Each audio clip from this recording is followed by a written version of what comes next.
بخشنده مهربان، السلام علیکم و رحمت الله و برکاته. برادران و خواهران عزیز، در این نوار خواستم به شما طرز درست نوشتن و تلفظ کردن کلمه های ان شاء الله و ما شاء الله را به شما فهمانم. چون در اینترنت بسیار برادران بحث میکنند که این طرح نوشته می شود ماشاءالله یا که ان شاء الله یا که یک جایه می نویسند. به همین سبب خواستم که طرز تلفظ کردن و نوشتن را به شما آموزانم.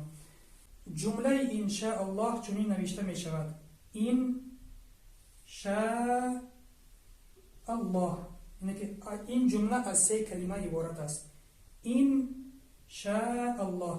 و با حرف کریلی چنین نویسیم خوبتر است: این شاء الله. و جمله ما شاء الله از سه کلمه عبارت است: ما شاء الله. و طرز نوشتنش با کریلی، با حرفای کریلی چنین می باشد: ما شاء الله. معنای این کلمه ها چنین است: این شاء الله اگر الله خواسته باشد.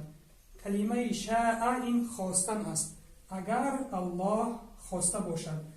و معنای ما شاء الله این می باشد که آن چی که خواست الله.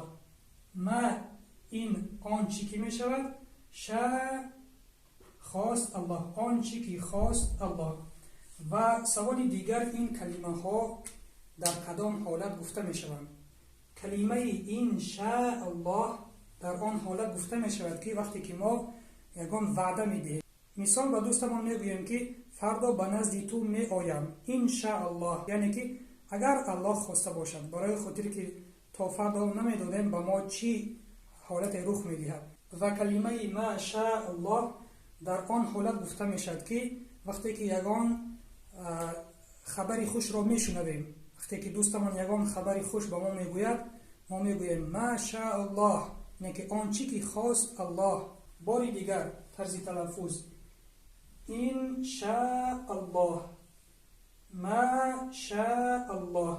در وقتی تلفظ کردن فراموش نکنید که ما دو حرکت کشیده میخونیم، شاء دو حرکت کشیده میخونیم، الله این شاء الله. این بود معلوماتی کوتاه درباره کلمه های این شاء الله و ما شاء الله.